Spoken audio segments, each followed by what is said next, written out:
علیہ وسلم نے صحابہ سے فرمایا کہ رمضان کا مہینہ آ رہا ہے، 7 باتیں فرمائی، 7 باتیں فرمائی. یہ 7 باتیں رمضان آنے سے پہلے پہلے ہر گھر میں ہو، ہر کی زبانوں پر ہو، گھروں میں تذکرے ہوں، بچے بڑے گھر والے دوست رشتے دار، یہ 7 باتیں فرمائی.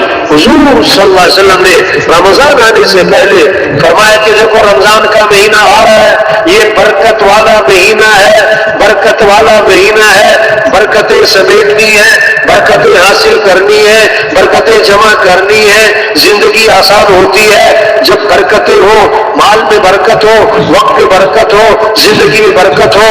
جب برکت ہوگی تھوڑے مال سے زیادہ کام، تھوڑے مال سے زیادہ کام، تھوڑے وقت میں زیادہ کام، تھوڑے وقت میں زیادہ کام، زندگی آسان ہو جائے گی. یہ برکت والا مہینہ آ رہا ہے. اور دوسری بات فرمائی، اللہ پاک اپنے بندوں کی طرف متوجہ ہو جاتے ہیں. بندوں کو بھی چاہیے کہ اللہ کی طرف متوجہ ہو جائے، اللہ کی طرف متوجہ ہو جائے، اللہ بندوں کی طرف متوجہ ہو جاتے. تیسری بات، اللہ اپنی رحمت خاصہ نازل فرماتے. رمضان میں خاص رحمتوں کا نزول ہے، ان رحمتوں کو سمیٹ لو، ان رحمتوں کو جمع کر لو، ان رحمتوں سے زندگیاں خوبصورت بن جائیں گی. چوتھی بات، اللہ بندوں کی خطاؤں کو معاف فرماتے. یہ معافی مانگنے کا مہینہ آ رہا ہے، یہ معافی مانگنے کا مہینہ آ رہا ہے. اس لیے رمضان کے آخر میں شب قدر ہے. سب سے اونچا مہینہ رمضان ہے، سب سے اونچی رات شب قدر ہے. شب قدر میں کیا دعا سکھائی؟ یہ نہیں کہ اللہ میں نے بڑے روزے رکھے ہیں قبول فرما، بڑی تراویح پڑھی قبول فرما، بڑے قرآن ختم کیے. نہ نہ نہ نہ نہ، رمضان کا آخر ہے، شب قدر کی رات ہے. کیا دعا سکھائی؟ اللہم انک عفو تحب العفو فاعف عنی. اے اللہ تو معاف کرنے والا ہے، معافی کو پسند فرماتا ہے، تو مجھے کیا کر دے؟ معاف کر دے، بس معاف کر دے. ہاں، اللہ کو بندے کا معافی مانگنا بڑا ہی پسند ہے. اللہ کو بندے کا معافی مانگنا بڑا ہی پسند ہے. اللہ چاہتا ہے بندہ کیا کرے؟ معافیاں مانگے، معافیاں مانگے. ہاں، پانچویں بات، اللہ بندوں کی دعاؤں کو قبول فرماتے ہیں. یہ مانگنے کا مہینہ ہے، اللہ سے مانگے. ہم اللہ کے محتاج ہیں، کروڑوں کمانے کے باوجود اللہ کے محتاج ہیں، بڑے افسر بننے کے باوجود اللہ کے محتاج ہیں، بڑے ڈاکٹر بننے کے باوجود ہم صحت میں اللہ کے محتاج ہیں. اللہ کو پسند ہے کہ اللہ سے مانگا جائے، اللہ کو پسند ہے کہ اللہ سے مانگا جائے. جو اللہ سے مانگتا نہیں اللہ اس سے ناراض ہو جاتے ہیں. یہ رمضان کا مہینہ، مانگو اللہ سے. سحری کا وقت کہ مانگو اللہ سے، افطاری کا وقت کہ مانگو اللہ سے، کہ روزے دار کی دعائیں قبول ہوتی ہے. رمضان کا مہینہ شروع ہوتا ہے، اللہ عرش اٹھانے والے فرشتوں سے فرماتے ہیں اپنی اپنی عبادت چھوڑ دو، اب تمہارا ایک ہی کام ہے، روزے داروں کی دعاؤں پر آمین کہتے ہو. ہاں، مانگنے کا مہینہ ہے، سارا دن روزہ ہے اور بھوک لگی ہوئی ہے اور پیاس لگی ہوئی ہے اور زبان خشک ہوئی ہوئی ہے، ہوٹ خشک ہوئے ہوئے ہیں اور جگہ کمزوری محسوس ہو رہی ہے. اب افطاری کا وقت ہے، اب اللہ کے سامنے ہاتھ اٹھائے ہیں اور اللہ سے مانگ رہا ہے. جو کام پیسوں سے نہیں ہوتے، دوائیوں سے نہیں ہوتے، حکومتوں سے نہیں ہوتے، اللہ وہ کام دعاؤں پہ کر دیں گے. وہ کام کس پہ کر دیں گے؟ تو مانگنے کا مہینہ. چھٹی بات فرمائی اللہ فرشتوں کے سامنے فخر فرماتے ہیں کہ دیکھو میرا بندہ کہ دن میں روزہ رکھتا ہے اور رات کو میرے سامنے کھڑا ہوتا ہے. رمضان کے بارے میں 2 باتیں ہیں، دن میں روزہ رکھنا، رات کو قیام کرنا. حدیث میں آتا ہے دن میں روزہ رکھے، رات کو قیام کرے، اللہ اس کے گناہوں کو معاف فرما دے گا. ہاں، قیام، اللہ کے سامنے قیام. ہاں، دیکھو عقل کا تقاضا پتہ کیا تھا کہ رمضان گرمی میں آئے تو دن چھوٹے ہو، رمضان سردی میں آئے تو دن بڑے ہو. اللہ نے کیا کیا؟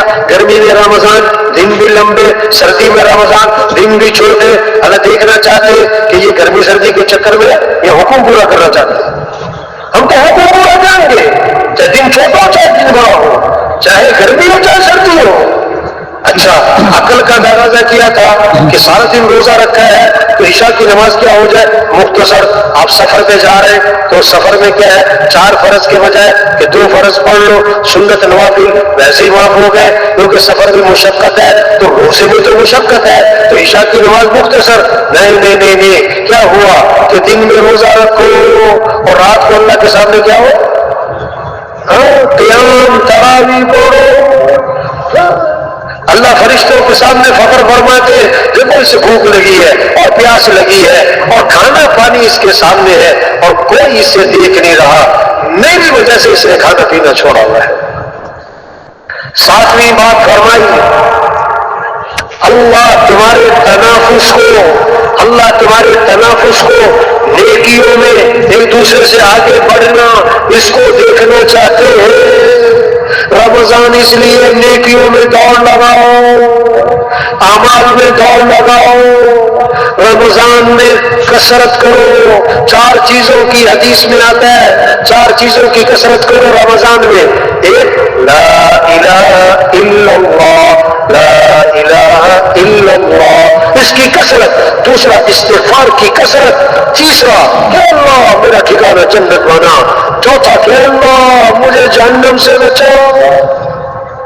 رمضان میں کثرت اعمال کی. یہ رمضان اعمال کا مہینہ، یہ رمضان قرآن کا مہینہ، یہ رمضان ذکر کا مہینہ، یہ رمضان دعاؤں کا مہینہ، یہ رمضان نوافل کا مہینہ، یہ رمضان صدقہ خیرات. حضور صلی اللہ علیہ وسلم سخی تھے، جب آپ رمضان آتا تھا آپ کی سخاوت بڑھ جاتی تھی اور صحابی فرماتے چلنے والی ہوا تو ہر گھر میں داخل ہوتی، ہوا تو ہر آدمی کو محسوس ہوتی ہے، ہر آدمی کو فائدہ پہنچاتی ہے.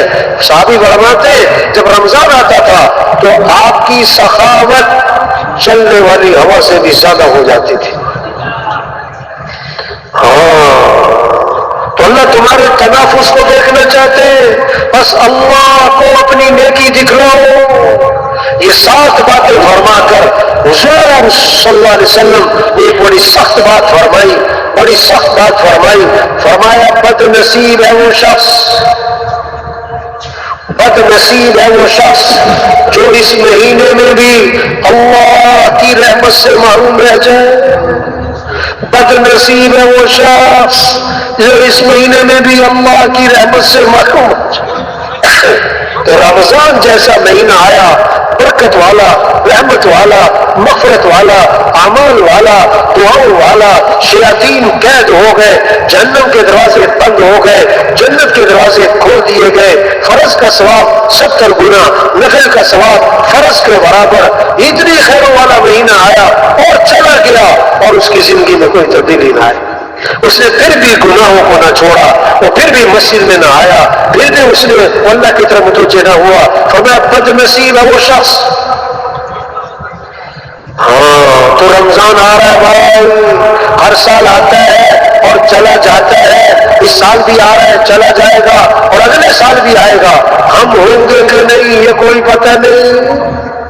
یہ فضا بنے، یہ محنت ہے، اعمال کا شوق، نماز کا، رمضان میں روزہ، اللہ نے مال دیا تو اللہ کے راستے میں خرچ کرنے کا شوق، خواہشات پوری کرنے کا نہیں، بڑے بڑے گھر بنانے کا نہیں. صحابہ کے پاس مال آیا تو اللہ کے راستے میں خرچ کیا، اللہ کے راستے میں خرچ کیا. حدیث میں آتا ہے جس مال کی زکات نہ دی جائے گی وہ مال گنجا صاحب بنا کر قیامت کے دن اسے گلے میں توپ ڈالا جائے گا اور ڈسے گا کہ میں تیرا مال ہوں، میں تیرا خزانہ ہوں. اللہ فرماتے آدم کے بیٹے جو تیرے پاس ہے اس کو میرے خزانے میں جمع کرا دے، اس میں آگ نہیں لگتی، اس میں چوری نہیں ہوتی، اس میں کوئی نقصان نہیں ہوتا، اور میں اس دن تجھے واپس کر دوں گا جس دن تو اس کا سب سے زیادہ محتاج ہوگا. اللہ نے مال دیا، اللہ کے راستے میں خرچ کرنا ہے، زکات دینا ہے. زکات کے علاوہ 6 مصرف بتائے، زکات کے علاوہ 6 مصرف بتائے. نماز کی رکعتوں کی تعداد نہیں بتائی، قرآن میں تفصیل نہیں بتائی، لیکن مال کہاں خرچ کرنا ہے اس کی تفصیل قرآن بتاتا ہے کہ مال کہاں خرچ کرو. وَآتَ الْمَالَ عَلَىٰ حُبِّهِ ذَوِي الْقُرْبَىٰ وَالْيَتَامَىٰ وَالْمَسَاكِينِ وَابْنِ السَّبِيلِ وَالسَّائِلِينَ وَفِي الرِّقَابِ. 6 مصرف بتائیں. رشتے داروں پہ خرچ کرو، یتیموں پہ خرچ کرو، مسکین ضرورتمند لوگوں پہ خرچ کرو، مسافروں پہ خرچ کرو، مانگنے والوں کو بھی جو مانگنے والے جو کمانے کے قابل نہیں ان کو بھی دو، گردنیں آزاد کرواؤ، کوئی مقروض ہے کوئی جیل میں بے گناہ ہے اس یہاں خرچ کرو. یہ 6 مصرف بتانے کے بعد فرمایا اقام الصلاۃ وآت الزکاۃ. نیکی کیا ہے؟ نماز بھی قائم کرنا ہے اور زکوٰۃ بھی دینا ہے. تو یہ جو 6 مصرف تھے یہ زکوٰۃ کے علاوہ تھے. شریعت کا یہ مزاج ہے مالدار غریبوں کے پاس جائیں کہ ان پر خرچ کریں. یہ مزاج نہیں کہ غریب لوگ مالداروں کے پیچھے پھریں.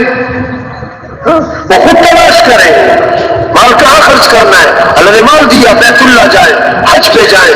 آپ نے فرمایا جس پر حج فرض ہے وہ نہیں کرتا مجھے کوئی پرواہ نہیں، یا یہودی ہو کے مرے یا عیسائی ہو کر مرے. توبہ توبہ توبہ.